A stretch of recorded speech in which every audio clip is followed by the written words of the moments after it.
welcome back. Today we are in conversation with dynamic visual artist, tattooist, and occasional rapper known for his bold Kaimbi style and raw brand. He brings raw authenticity to everything that he creates, whether it's on canvas, on skin, or through music. Now Dingalo joins us to discuss his diverse talents and his upcoming exhibition at the Independence Celebration Show, set to take place tomorrow at the Old Location Restaurant. A very good evening to you, Dingalo. Thank you so much for being on the show this evening. Evening, Milka. Thank you for having me. So, first of all, tell us about the Independence Celebration Show that will be happening tomorrow. What is that all about? Tomorrow we'll be having an Independence celebration at the Old Location. We'll be having performances by Shikololo, Naja, and Raspetu. So it's just to embrace these 34 years of peace, say prosperity that we had for these past years. So we're just gonna showcase and then have some poems also presented by artists, and then the 3 artists performing, plus myself will be displaying my artworks just to showcase and so on. So tell us about how it feels to showcase your artwork at this Independence celebration, particularly considering that it's the first time without our late president. Just share perhaps your thoughts on how your drawings depict his fits or depicting the late president fits into this context. As you're saying, like our president just lately passed on now, so I have a couple of paintings of him that I currently did just to keep him in good memories, and also as a token of appreciating him as our president for the sudden loss also. These pictures that I'm presenting there of him, they highly complement to the show since he was our last president. He has been part of the liberation of this struggle. As we know, he was our first prime minister. So it really makes a lot of significance, I think. Yeah. Now, your artwork often carries powerful messages. Yes. Could you tell us more about the inspiration behind the drawing that you've created of the late president? I mean, what emotions or ideas were you hoping to convey through that piece? What I was trying to convey is just that real African wisdom that we talk about, which is raw.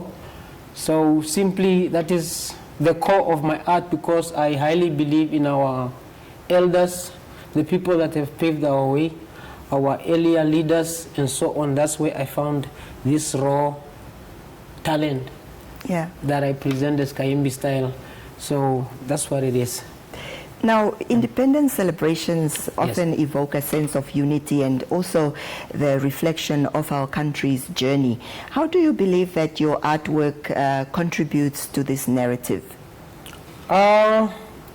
Independence and my arts.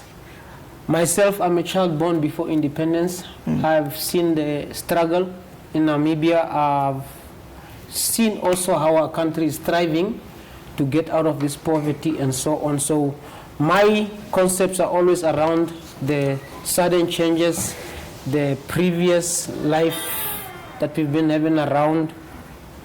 Yeah, mostly that's what I present through my artworks and connects it to that.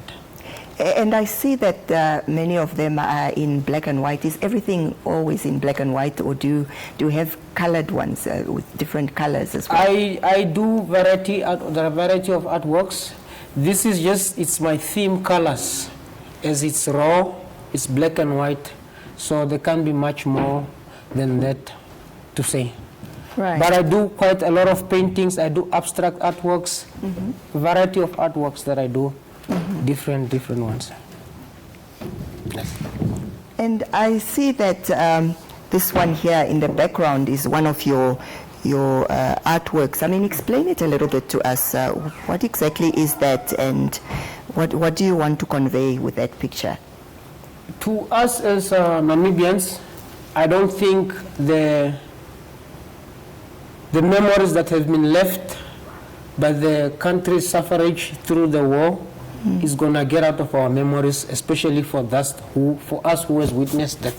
So it's just to present what perhaps my kids haven't seen, your child haven't seen, that they can at least know where we come from and not just to look forward to where we're going. They say you should know where you come from to know where you are going. Right. Yes. And your collection obviously includes drawings of various African leaders as well. Yes. Could you share your thoughts on the importance of highlighting some of these African leaders in the context of an independent celebration, and how do you believe that their legacies contribute to the broader narrative of African independence and African sovereignty? Let me say that those leaders of our previous country, let me say, so these people have fought not only for their specific countries, but for Africa in large, and we are Africans to say, so we have to relate to our neighbors or learn from our neighbors, that we can learn to do what we can do in our house if we are not seeing that far. So these leaders, for me, they make quite a big significance, as we have to follow what they have paid for us. Well, Dingalo, let me thank you so much for coming to share some of your raw, inspiration and wisdom, and thank you so much. Thank you so much. We wish you all the best with your exhibition. Thank you so much, Hilma. We hope to see you there tomorrow. Namibia, let's celebrate well. Thank you. Well, that has been Dingalo. He has, of course, got an exhibition that is going to be taking place at the Old Location restaurant tomorrow, and that also just about wraps up today's